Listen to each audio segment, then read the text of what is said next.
So it's been 2 years since the release of the Galaxy Explorer, and also since I last referenced it in my video about why LEGO peaked in 2009.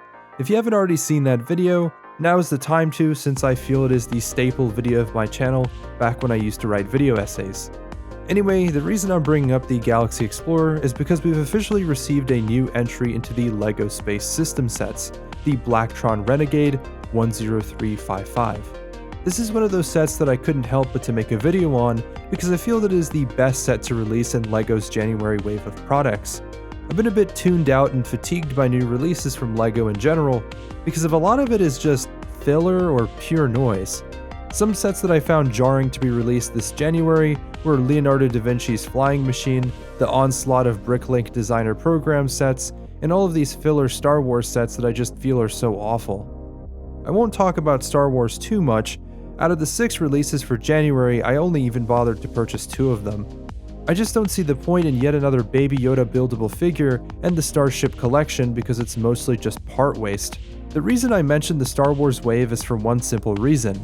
I know when to concede that I have a subjective opinion riddled with bias which leans on 2 things. 1. Does the set include figures? And 2. Is the set considered to be a playset? If even one of those rules is broken, I just don't see the set as being worth it to me.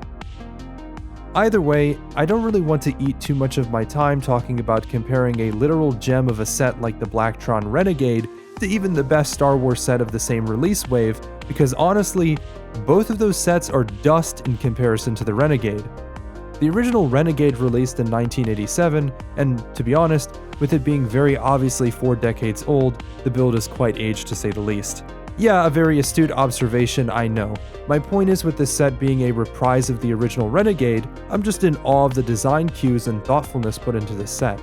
There are a couple of pages with details and light lore related excerpts about the build. Nothing that isn't already something we've seen in the Lion's Night Castle, or even in the previous flagship entry, the Galaxy Explorer. I just want to state this and make it very pertinent. This set feels like a modern remake of a 1987 set that is heavily influenced by the playset design language popularized in the 2010s. This is simply the reason why I absolutely adore sets like this.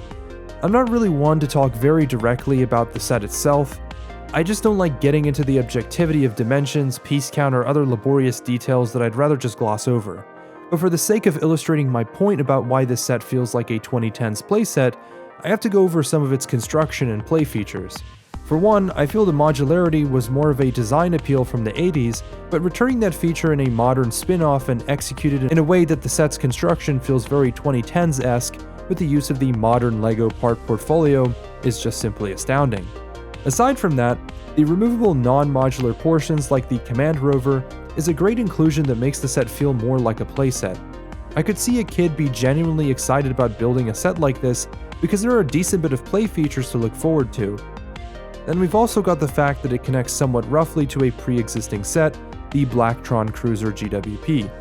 It makes for a very self-contained ecosystem that I hope LEGO will try to capitalize and expand on. It's also just unapologetically loaded with open studs.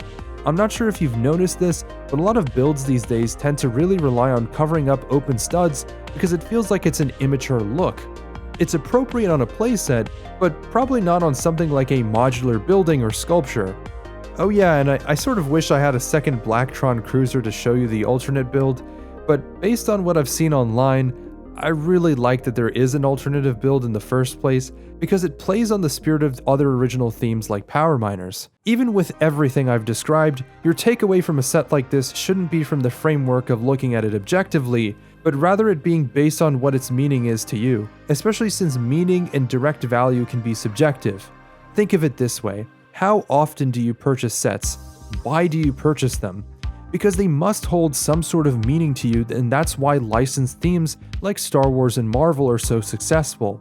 Not only that, but I'm sure the average person is selective on what they want to purchase, which makes you find yourself choosing between one set over another. We make these comparisons all the time as consumers of not just toys like LEGO, but in other areas of extraneous spending like fashion, electronics, and even digital items and video games. It's why I feel contingency plays a big factor into my purchases. Is this set an exclusive? How long will it be in circulation before it retires out? And is it going to become unreasonably obtainable in the foreseeable future?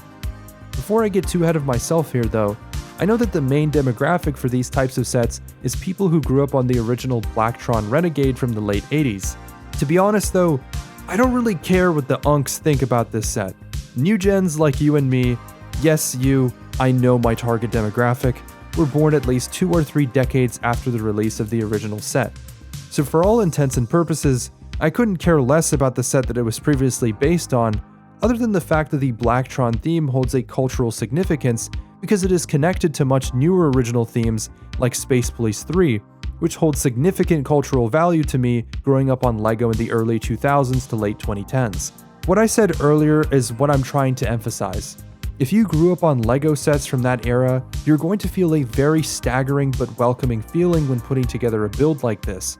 I don't know if it's intentional, but the way the set designer planned this set is around a lot of design cues that I missed from the 2010s. While drafting this video, I figured that no matter how much I try to express it tangibly, it is an experience that ultimately I can only feel be replicated by the right people who share the same memories I do.